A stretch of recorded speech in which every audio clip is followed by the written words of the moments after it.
La sagesse est beaucoup plus qu'une qualité que l'on peut avoir. Nous allons voir dans ce podcast comment manifester la sagesse divine étape par étape dans sa vie et comment différencier la sagesse humaine de la sagesse divine. La sagesse fait partie intégrante de la nature de Dieu lorsqu'on pense aux 7 esprits de Dieu mentionnés dans le livre d'Ésaïe et confirmés dans le livre d'Apocalypse. L'esprit de sagesse est dans cette liste et est même en tête de liste. La sagesse a une particularité par rapport à ses qualités associées directement à la nature de Dieu. Elle est elle-même intégrée dans une unité divine au même titre que la Trinité. Nous le voyons par exemple dans le Proverbe 9 au verset 1. La sagesse a bâti sa maison, elle a taillé ses 7 colonnes. Ce simple verset cache un mystère qui ne se voit pas dans la traduction française, mais dans le texte original hébreu où il est mentionné non pas la sagesse a bâti, mais les sagesses a bâti. Il y a là une faute intentionnelle où le sujet est pluriel, mais l'action singulière.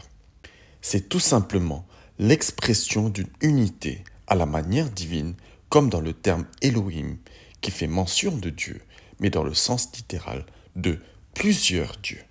Lorsqu'on lit le chapitre 8 des Proverbes, on perçoit la sagesse sous la forme d'un fils de Dieu, comme une entité qui découle directement de Dieu, selon qu'il est mentionné que depuis l'éternité, la sagesse fut enfantée et faisait les délices du Père. La sagesse contient en elle-même plusieurs autres esprits ou plusieurs autres vertus associées à Dieu en personne. L'esprit d'intelligence, l'esprit de conseil, l'esprit de connaissance, l'esprit de crainte de Dieu et aussi d'une certaine manière l'esprit de force.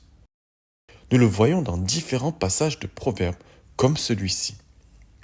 Le conseil et le succès m'appartiennent. Je suis l'intelligence, la force est à moi. Une personne remplie de sagesse est ainsi une personne qui est positionnée comme source de conseil et qui possède l'art du discernement et celui de sonder toutes choses, ce qui est une définition de l'intelligence. Et enfin, en plus de cela, elle possède une force d'esprit que l'on peut associer aux 2 aspects de la vertu que sont l'excellence et l'harmonie. Comment acquérir la sagesse divine? Le 2e chapitre de Proverbes mentionne ceci. Si tu appelles la sagesse et si tu élèves ta voix vers l'intelligence, si tu la cherches comme l'argent, si tu la poursuis comme un trésor, alors tu comprendras la crainte de l'Éternel et tu trouveras la connaissance de Dieu. La sagesse est un processus au même titre que la plénitude spirituelle. En développant une soif de sagesse, on aboutit à la première étape du processus qui est la crainte de l'Éternel. La crainte de l'Éternel, comme le dit les Écritures, c'est le commencement de la sagesse. L'esprit de crainte de l'Éternel est donc le premier esprit qui nous emmène vers ce chemin de la quête de la sagesse de Dieu. Cet esprit nous emmène à réaliser la nature de Dieu. C'est pour cela qu'il est utile de contempler la création sous toutes ses formes, car cela nous emmène à développer un respect et une crainte du Créateur. Le sentiment qui anime cette contemplation est l'expérience de l'esprit de crainte de l'Éternel. Cet esprit nous emmène par ailleurs à nous abstenir de toute forme d'impureté, de tout ce qui peut déplaire à ce Créateur. La crainte de l'Éternel mène enfin à l'humilité, qui est la qualité indispensable pour expérimenter en soi la sagesse divine et qui est aussi la 2e étape du processus de quête de sagesse divine. Il n'y a pas de gloire sans humilité. C'est d'ailleurs l'humilité qui permet de différencier la sagesse divine de la sagesse humaine.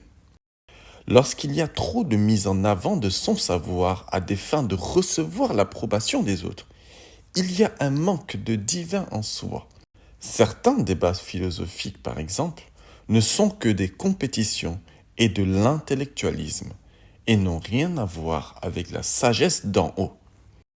Faire preuve d'humilité, c'est donner de la place à plus de savoir en soi-même. Poursuivre la sagesse comme un trésor et comme l'argent, c'est aussi cultiver une insatisfaction. Tout comme il est courant de toujours vouloir plus d'argent, il devrait être aussi courant de vouloir toujours plus de sagesse, en estimant ne pas en avoir assez.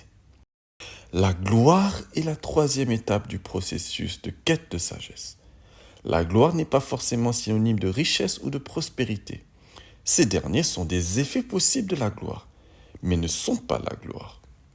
La gloire est l'expérience sur soi-même de la lumière divine. Le XVIIIe siècle est communément appelé le siècle des Lumières, car des philosophes ont jugé avoir reçu la lumière sur certains points de la connaissance intellectuelle et humaine. La sagesse divine fait suite à une telle forme de réception de lumière, mais dont la source est divine. Elle n'amène pas seulement à discerner des choses qui concernent l'homme, mais à connaître le cœur de Dieu. L'Esprit de Dieu en l'homme emmène l'homme à sonder les profondeurs de Dieu. À ce stade ultime où l'on expérimente la communion avec Dieu, nous expérimentons aussi la plénitude de Dieu. Nous incarnons la sagesse divine et pouvons alors non pas voir avec les yeux d'un homme, mais voir avec les yeux de Dieu. L'apôtre Paul écrit ceci dans sa lettre aux Éphésiens. Ayant entendu parler de votre foi au Seigneur Jésus et de votre charité pour tous les saints, je ne cesse de rendre grâce pour vous, faisant mention de vous dans mes prières, afin que le Dieu de notre Seigneur Jésus-Christ, le Père de gloire, vous donne un esprit de sagesse et de révélation dans sa connaissance, et qu'il illumine les yeux de votre cœur, pour que vous sachiez quelle est l'espérance qui s'attache à son appel, quelle est la richesse de la gloire de son héritage qui réserve aux saints, et quelle est envers nous qui croyons l'infinie grandeur de sa puissance, se manifestant avec efficacité par la vertu de sa force.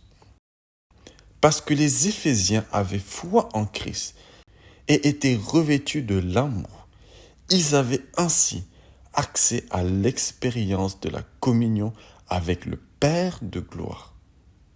La connaissance de ce Père de gloire amène à l'expérience de l'esprit de sagesse et de révélation et à l'éveil des yeux du cœur.